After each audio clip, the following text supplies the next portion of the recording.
Hello everyone. Welcome back to the channel. Today we have a new story about a guy's unforgettable trip to Thailand. It starts out as a fun escape with friends, but quickly turns into a romantic adventure that brings a whole lot of complications. Our guy gets caught up in a web of emotions that really challenge his trust and instincts. Before we jump into this story, please remember to like, comment, and subscribe to support the channel and stay in the loop with our upcoming videos. All right, let's get started.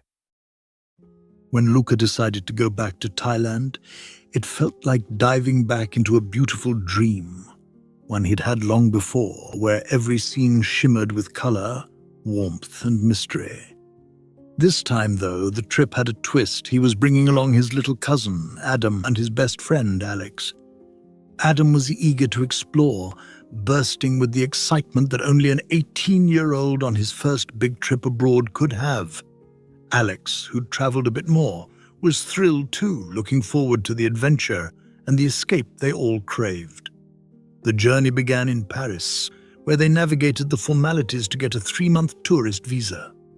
The visa process itself wasn't particularly exciting, but it made everything feel real. They were on the edge of a new world, ready to leave the wintry chill of France behind and head to the beaches, markets, and nightlife of Thailand. They arrived in Phuket late in the evening. As soon as they stepped out of the airport, the air wrapped around them like a warm blanket.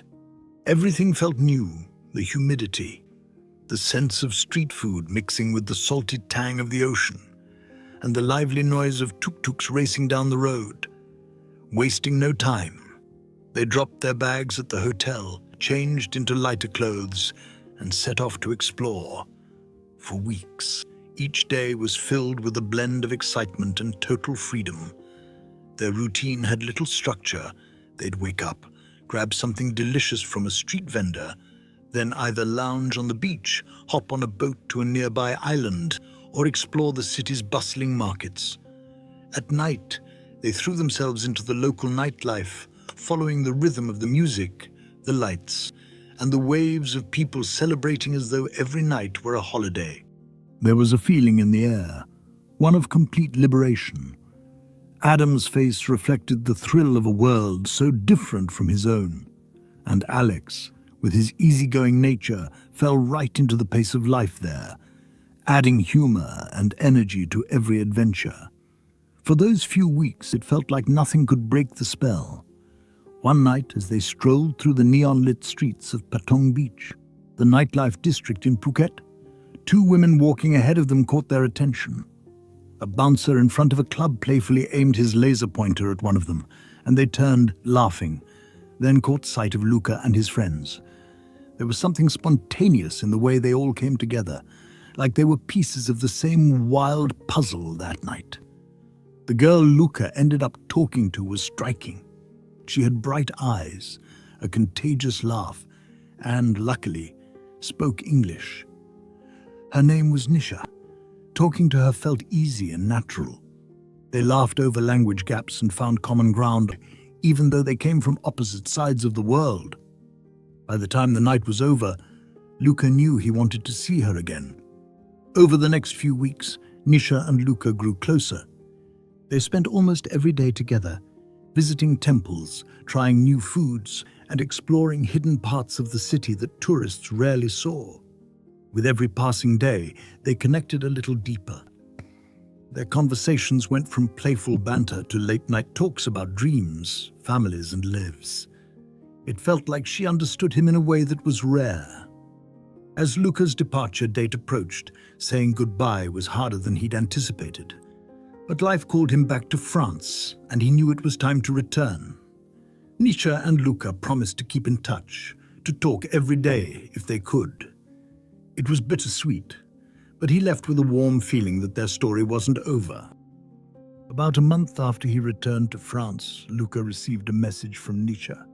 Early in the morning, his phone buzzed with a notification. He rubbed his eyes, half awake, and read the message. She was pregnant. His heart raced. Sitting up, he read it again, feeling a wave of shock.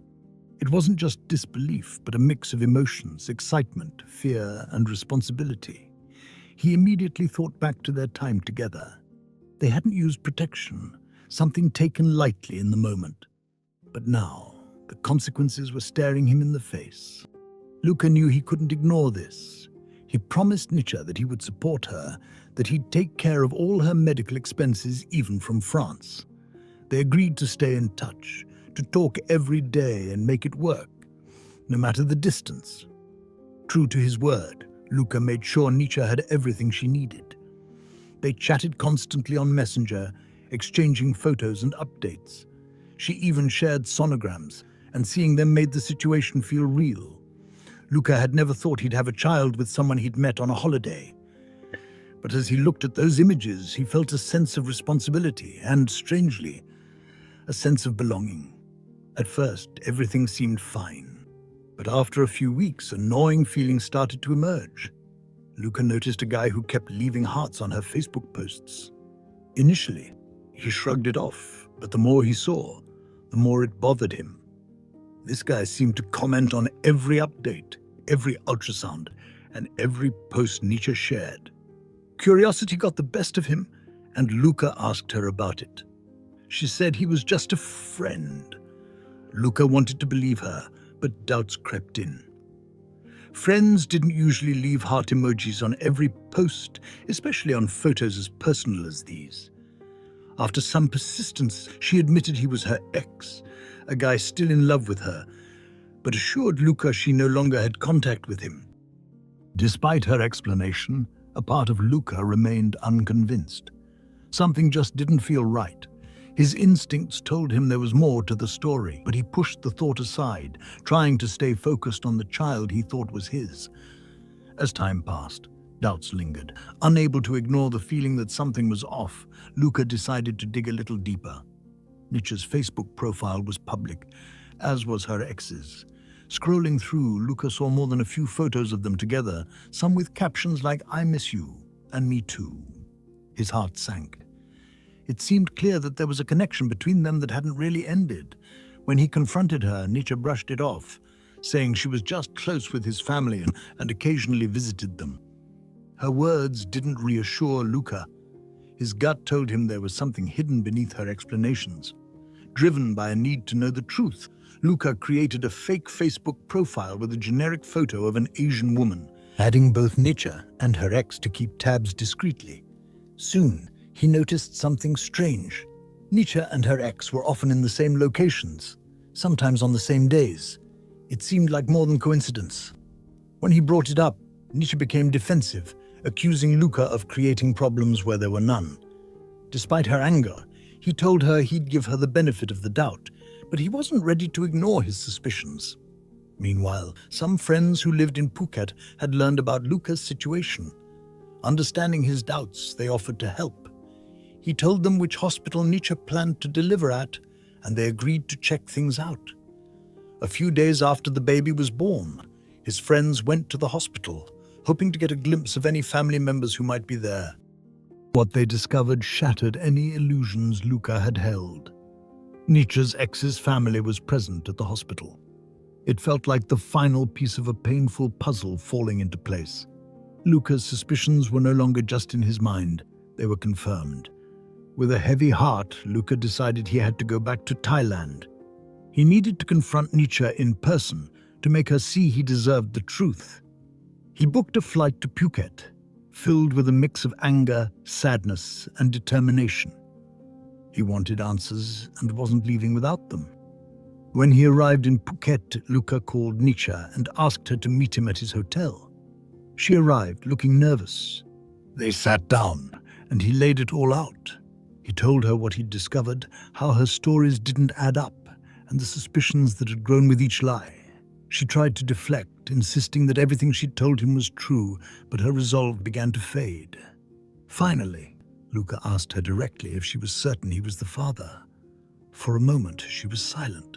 Then, with a quiet voice, she admitted that she wasn't sure, though she believed it was likely. Hearing those words hit Luka hard.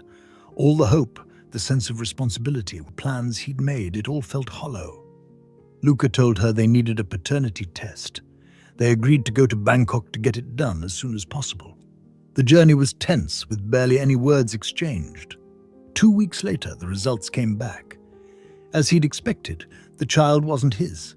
Luka told her it was time for her to leave. He'd done what he could, but he wasn't willing to continue living under a web of lies.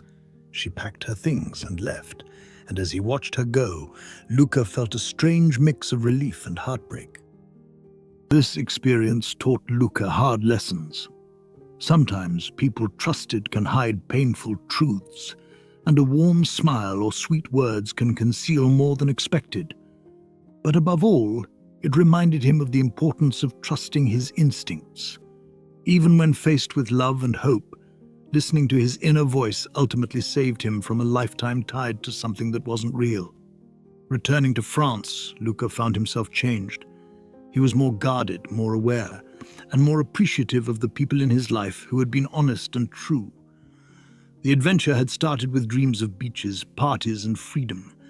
In the end, it led him somewhere unexpected, a place of self-discovery, resilience, and a deeper understanding of trust. All right, guys, thank you for listening all the way through. What are your thoughts on Luka's story? And if you were in his shoes, how far would you go if you sensed something was off? Let me know in the comments. I'm always curious about your opinions.